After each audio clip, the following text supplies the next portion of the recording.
నమస్కారం. News 9 TV Telugu వార్తలకి స్వాగతం. 100 కి డయల్ ఆపదలో ఉన్నవారికి ఆపద్ బాంధవుడు. సెకండ్ల వ్యవధిలో వాలిపోయిన ప్రాణాలు కాపాడే బ్రహ్మాస్త్రం. ఇదంతా ప్రభుత్వాలు చెప్పి మాటలు, అడ్వర్టైజ్మెంట్లు, కానీ గ్రౌండ్ రియాలిటీ ఏంటి? డయల్ 100 కి కాల్ చేస్తే అవతలి వైపు నుంచి రెస్పాన్స్ కాదు కదా, కనీసం పలకరింపు కూడా కరువైంది. ఏకంగా ఒక జర్నలిస్టుకే చేదు అనుభవం ఎదురైందంటే ఈ రాష్ట్రంలో ఎమర్జెన్సీ వ్యవస్థ ఎంత డొల్లాగా ఉందో అర్థం చేసుకోవచ్చు. ఆపద వస్తే ఆదుకుంటారని నమ్మితే అధికారులు అలసత్వం వల్ల ఆస్తులు బుగ్గిపాలయ్యాయి. అసలు మహబూబాబాద్ జిల్లాలో ఏం జరిగింది? ప్రభుత్వ యంత్రాంగం కళ్ళు మూసుకుందా?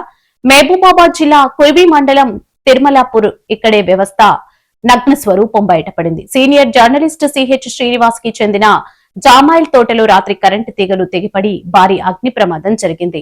మంటలు పక్కనే ఉన్న మొక్కజొన్న కల్లాలకు వ్యాపించే ప్రమాదం ఉండటంతో అత్యవసర సేవలు అందుతున్నాయన్న నమ్మకంతో రాత్రి 7:30 ఆయన 100 కి కాల్ చేశారు. సరే, మరి పోలీసులు వచ్చారా? ఫైర్ ఇంజిన్ వచ్చిందా? రాలేదు.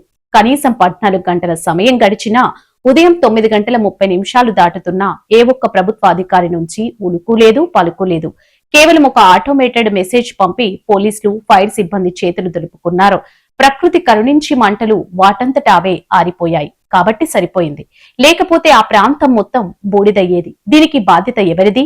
మీ డయల్ 100 రెస్పాన్స్ టైం కేవలం నిమిషాల్లో అని గొప్పలు చెబుతారు కదా. 14 గంటల పాటు మీ సిబ్బంది ఏం చేస్తున్నారు?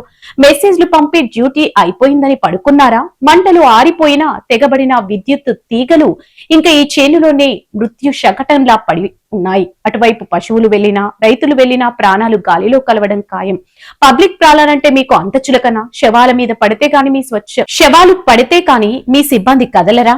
100 డయల్ అద్భుతమని వందల సార్లు వార్తలు రాసిన ఒక జర్నలిస్టుకే ఈ పరిస్థితి వస్తే సామాన్య రైతులు కాల్ చేస్తే అసలు మీరు ఫోన్ ఎత్తుతారా?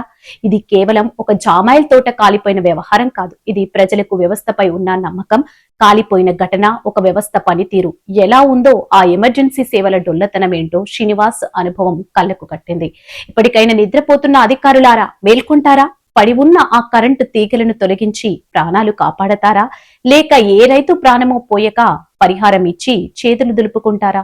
వేచి చూడాలి. ఇలాంటి మరిన్ని ఇంట్రెస్టింగ్ సెన్సేషనల్ అప్డేట్స్ కోసం మన ఛానల్ ని చూస్తూనే ఉండండి. News 9 TV Telugu. జై హింద్.